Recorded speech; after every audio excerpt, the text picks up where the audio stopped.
Hi, good evening friends.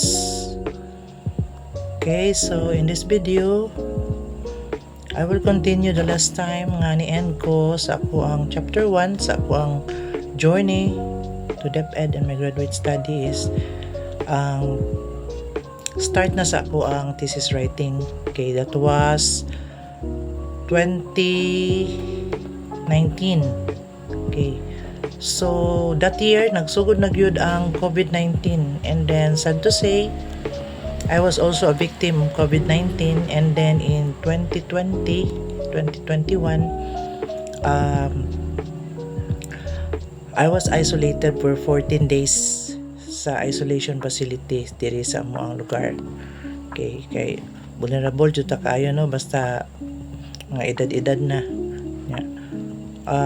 Kato nga pagka COVID-19 ako kay wala man ko ato joy fever. Okay, so ako alag yung problema ato is hard jud kaayo nga akong ubo jud, and then katul jud kaayo nga ubo, and then syempre because of honesty no, pag-ingon nga iswab ko, so kay amo ang mga silingan ato daghan man gyud no, wala ni tug-an nga sila na ay mga symptoms sa COVID.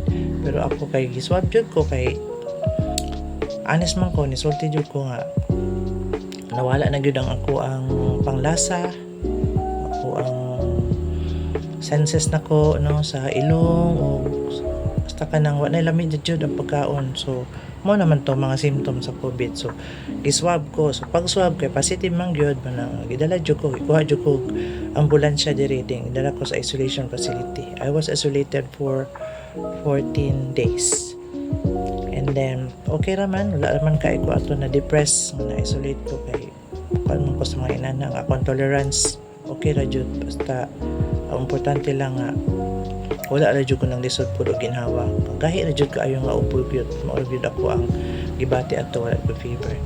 So in short, human ato sa 14 days nga isolation. Okay, I heard nga kanang at the time human ako ato sa ako ang NC2 no, before pa nag-COVID and before pa pud ko nag-start sa akong thesis. Naka-take na ko ato, naka-training na ko of NC2 tourism. So after ato nga na-isolate ko, I heard nga na I offer nga scholarship for TM, and then I also know aware sad ko no, kay because when I was in nain ko sa neighboring towns diri sa DepEd, okay, na ako experience nga namin mga kauban nga na disapprove sa civil service, because kung sa senior high ka mag-teach, and then matagaan kag load sa TBL, so dapat ang imong NC2 is naagyo na siya partner nga TM. So akong gigrab ang scholarship, ni-enroll ko sa training.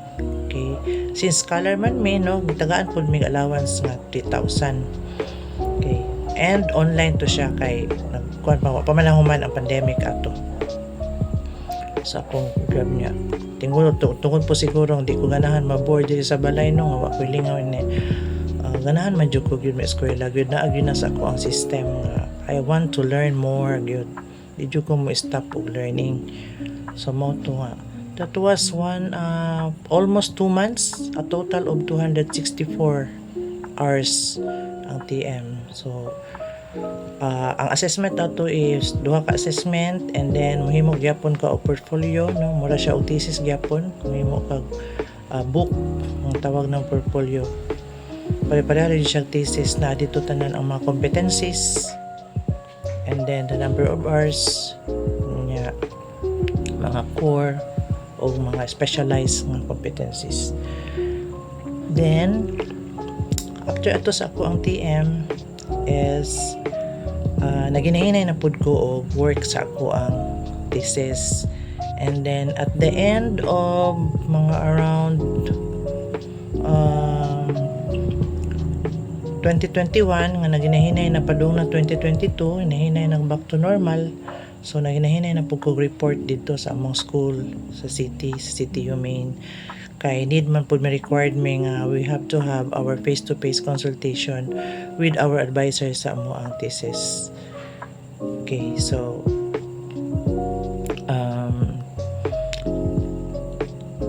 naglisod-lisod ang kuan ang pagtiwas sa thesis gyud na kani gi-relate po din ako ning ako ang video nakaunahuna ko ani nga mag-video ani because ang naka-trigger na ko ani is katong mga issue nga nanggawas karon kanang gitawag nila og diploma mill nga na-discover ni siya sa pagsugod sa ECP no sa kanang career progression no enhanced career progression nga daghang mga application na atoy mga na-discover nga naay mga fake nga mga diploma and there are also mga school nga dili siya accredited. Okay, maybe because of the minimum qualification standards nga especially if you will be applying in master teacher 1, master teacher 2 and so on, dapat full-fledged na jud ka nga master graduate.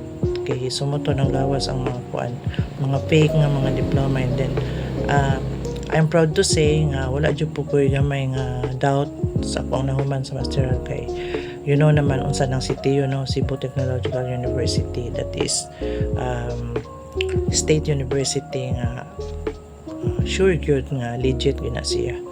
Okay, nga school. So mora sa ta ko i-share karon no mga friends kay as of now because aning mga panghitabo dili sa amo ano nga nay mga batan-on pa nga gipang atake na no okay. And then according to my research ang maka-trigger pud anang mutaas imong BP nya ma high blood ka is kanang kulang ta sa sleep nya ako ra ba before kay gabi pa man ko last night pa man ko nag-start gyud kay pagka nakabalita ko nga namin silingan diri nga bata pa sa no nga giatake natulog jud ko usayo and then I would like to discipline myself nga starting last night may sleep na jud ko pinakadugay na gyud ng 10 o'clock so I will try my best nga from 9 to 10 between ana kay sleep na jud ko. Okay, so that's all for this video my friends, but before I end I want to share with you a Bible verse for today from Luke chapter 1 no verse 37, for with God nothing shall be impossible. Okay, good night friends.